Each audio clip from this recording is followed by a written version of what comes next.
আসসালামু আলাইকুম প্রিয় দর্শক। সুপ্রিম কোর্ট বারের নির্বাচন শুরু হয়েছে, দুদিন হবে, আজকে এবং আগামীকালকে।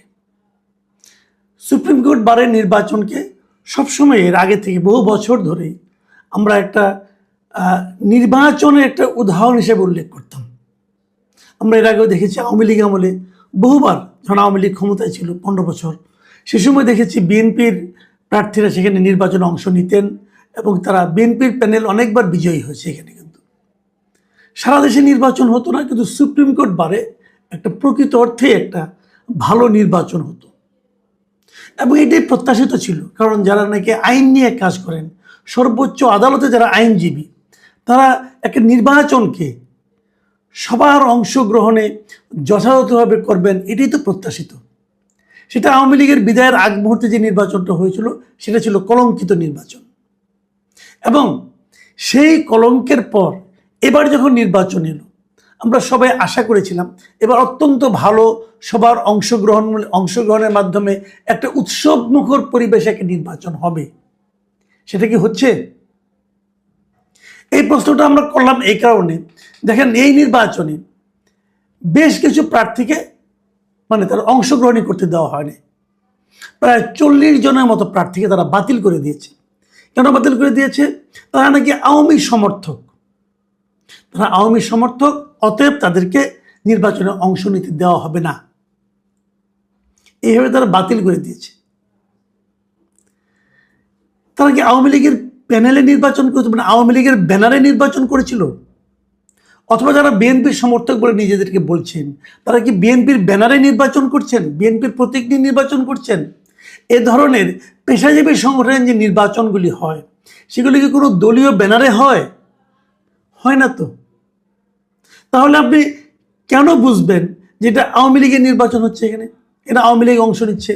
এবং তারা যুক্তি হিসেবে বলেছেন যে জুলাই, যুক্তিটা শুনেন আপনারা, দেখেন ওরা কি বলছেন।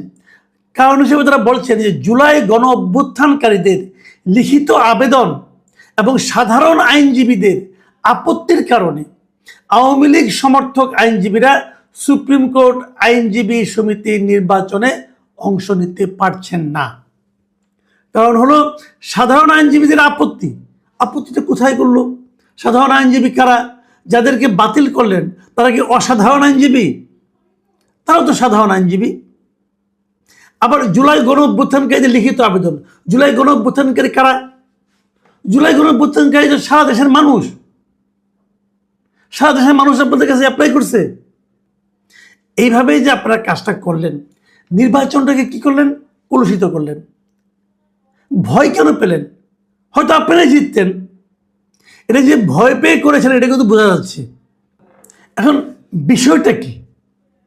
বিষয়টা হচ্ছে যে বাংলাদেশে আওয়ামী লীগের রাজনীতি এই মুহূর্তে রাজনৈতিক কার্যক্রম নিষিদ্ধ আছে। কিন্তু আপনারা জানেন যে অন্তর্বর্তীকালীন সরকার আমলে তারা সন্ত্রাস বিরোধী অধ্যাদেশটাকে সংশোধন করেছিল, এবং সংশোধন করার পরে যে জিনিসটা হয়েছিল, আগে কেউ সন্ত্রাস বিরোধী সন্ত্রাসী কোনো কর্মকাণ্ড করলে তাকে সন্ত্রাস বিরোধী আইনে নিষিদ্ধ করা যেত, অন্য কিছু করা যেত।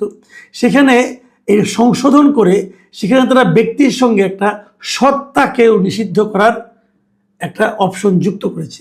সত্তা মানে কোনো একটা পলিটিক্যাল পার্টিকে। তো এরকম একটা আইন যখন হয়েছে, এই আইনের মাধ্যমে কোনো পলিটিক্যাল পার্টি যদি সন্ত্রাসী কর্মকাণ্ডে লিপ্ত হয় তাদেরকে নিষিদ্ধ করা যাবে, এরকম একটা আইন অন্তর্বর্তীকালীন সরকার 2025 সালের 11 মে তারা এই অধ্যাদেশটা জারি করে। এবং এই অধ্যাদেশ জারির মাধ্যমে তারা একটা প্রজ্ঞাপন দেয়। জারি করার পর সেই প্রজ্ঞাপনটা কি? যে এই অধ্যাদেশের অধীনে তারা আওয়ামী লীগের বিচার করবে, যে জুলাই অভ্যুত্থানের সময় আওয়ামী লীগ কোনো রকম অন্যায় করেছে কিনা, এই জন্য আওয়ামী লীগকে নিষিদ্ধ করা যায় কিনা, এটা নিয়ে বিচার হবে। এবং যতদিন আওয়ামী লীগের বিচার চলবে ততদিন তারা প্রজ্ঞাপন জারি করে যে আওয়ামী লীগ এবং তার অঙ্গ সংগঠন কোনো ধরনের রাজনৈতিক কর্মকাণ্ড করতে পারবে না। খেয়াল করুন, এখন তারা এই আইনটাকে এখানে দেখাচ্ছে যে এই যে আওয়ামী সমর্থক আইনজীবীরা এখানে রাজনীতি করছে, এই যে ইলেকশন করবে, এটা কিন্তু কথা হলো সুপ্রিম কোর্ট বারের ইলেকশন, এটা কি কোনো রাজনৈতিক কর্মকাণ্ড? সুপ্রিম কোর্ট বারে যারা নির্বাচিত হবে তারা কি এখানে বসে রাজনীতি করবে? আমি ধরে নিলাম ওনাদের সে কথাও ঠিক, কিন্তু আমি একটা বেসিক পয়েন্ট নিয়ে কথা বলতে চাই আপনাদের সঙ্গে। বেসিক পয়েন্টটা হলো, রাজনৈতিক দল করা, সংগঠন করা, এটা বাংলাদেশের নাগরিকদের একটা সাংবিধানিক অধিকার। মানুষকে সংবিধান এই অধিকারটা দিয়েছে যে আপনি কোনো সংগঠন করতে পারবেন, আপনি রাজনীতি করতে পারবেন। তো এখানে যেটা হয়েছে যে আপনি অধ্যাদেশ করেন, বিচার করেন, কোনো সমস্যা নাই, সেটার মাধ্যমে বিচারে যদি প্রমাণিত হয় যে না আওয়ামী লীগ রাজনীতি করতে পারবে না, ওকে। কিন্তু যতদিন বিচার শেষ না হবে ততদিন পর্যন্ত আওয়ামী লীগ রাজনৈতিক কর্মকাণ্ড চালাতে পারবে না বলে যে প্রজ্ঞাপন জারি করেছেন, একটা প্রজ্ঞাপন দিয়ে কি আপনি মানুষের সাংবিধানিক অধিকারকে রহিত করতে পারেন? আমাকে এই কথাটা খালি জবাব দেন। একটা সরকার একটা প্রজ্ঞাপন জারি করে কি একটা মানুষের, নাগরিকের সাংবিধানিক অধিকারকে রহিত করতে পারে কিনা? কিভাবে পারবে? তো আপনি বিচার করবেন, করেন, কোনো সমস্যা নাই, বিচার তো সংবিধান অনুযায়ী হবে, কোনো ব্যাপার না এটা। কিন্তু বিচার হওয়ার আগেই আপনি যে তাদের সংগঠন করার অধিকার তাদেরকে রহিত করছেন। সুপ্রিম কোর্ট বারে সে ইলেকশন করবে, একটা সংগঠনের মাধ্যমে তারা নির্বাচনে অংশ নেবে, জনগণ চাইলে ভোট দিবে নাহলে দিবে না, মানে উকিল যারা মেম্বার যারা আছেন তারা চাইলে ভোট দিবে নাহলে দিবে না, সেইটাকে আপনি বন্ধ করবেন কিভাবে? কারা করছে? যারা আইন নিয়ে কাজ করে তারা করছেন।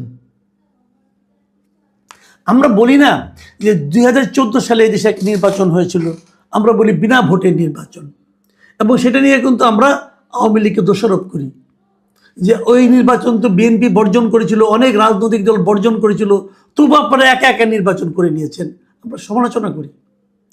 2014 সেই নির্বাচনে আওয়ামী লীগ কিন্তু বলে নাই যে বিএনপি নির্বাচন করতে পারবে না, তারা সবাইকে ডেকেছে, কিন্তু যাদেরকে ডেকেছে তাদের আওয়ামী লীগের উপর আস্থা ছিল না।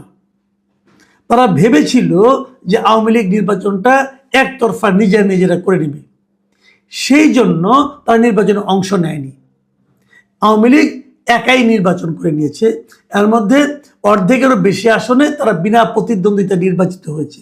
আমরা সমালোচনা করেছি, এখনো করি, আমরা বলি যে ভোটারবিহীন নির্বাচন ছিল সেটি। কিন্তু এবার কি হলো?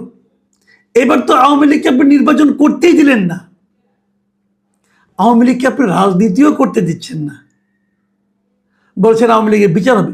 বিচার করেন তো আমার কোনো আপত্তি নেই, বিচার আপনারা করেন ভাই, কিন্তু বিচার হওয়ার আগেই কেন আপনি তাকে শাস্তিটা দিচ্ছেন? তার ব্যাখ্যাটা কি? এটা পারেন কিনা আমার সন্দেহ আছে, আমি জানি না, কিন্তু এই বিতর্কটা কিন্তু চলতে থাকবে। দেখুন, আওয়ামী লীগের সমালোচনা কিন্তু বিএনপি অনেকবার করেছে, বিভিন্ন দলই করে, এবং আওয়ামী লীগের সবচেয়ে বড় সমালোচনা হলো যে 75 সালে তারা কিন্তু সবগুলো রাজনৈতিক দলকে নিষিদ্ধ করে তারা একটা বাকশাল গঠন করেছিল। তাদের ভাষায় সবগুলো দলকে তারা বাকশালের মধ্যে একীভূত করেছিল। তার মানে একটা রাজনৈতিক দলকে নিষিদ্ধ করলে পরবর্তী সময় ইতিহাসে সেটা সেই সময়ের যে সরকার থাকে তাদের জন্য একটা নেতিবাচক বৈশিষ্ট্য হিসেবে কিন্তু চিহ্নিত হয়। সেই নেতিবাচক দায়িত্ব বিএনপি কেন নিচ্ছে? এই যে নির্বাচন করতে দিচ্ছে না, এটা কি বিএনপির জন্য কি কোনো বাড়তি সম্মান বয়ে আনছে, নাকি প্রমাণ হচ্ছে যে বিএনপি নির্বাচনকে ভয় পায়? আমরা আর মামুর আমারকে নির্বাচন হচ্ছে, বিএনপি আছে, জামাত আছে, এনসিপি আছে। এই বারের নির্বাচনে এনসিপি সমর্থকের কিছু আইনজীবী এখানে আছে, তো তারা মিলে নির্বাচন করবে, আওয়ামী লীগকে করতে দিবে না। এই ধরনের উদাহরণ কিন্তু গত কয়েক মাসে আমরা বিভিন্ন জেলা যে আইনজীবী সমিতিগুলো আছে সেখানেও দেখেছি। সেটা নিয়েও আমি সমালোচনা করেছি যে এটা নির্বাচন হলো না, এটা তো সিলেকশন হলো, নিজেরা একটা কিছু করলেন। আমি এখন আতঙ্কিত, আমি শঙ্কিত যে সামনে নির্বাচনগুলি কেমন হবে। আমরা বিএনপিকে একটা গণতান্ত্রিক দল হিসেবে বিশ্বাস করতে চাই, কিন্তু বিএনপির যারা নাকি অনুগত লোকজন আছে তারা কি সেটা করতে চাচ্ছে? আমি বিভিন্ন পেশায় কিন্তু একই জিনিস দেখছি, এমনকি আমাদের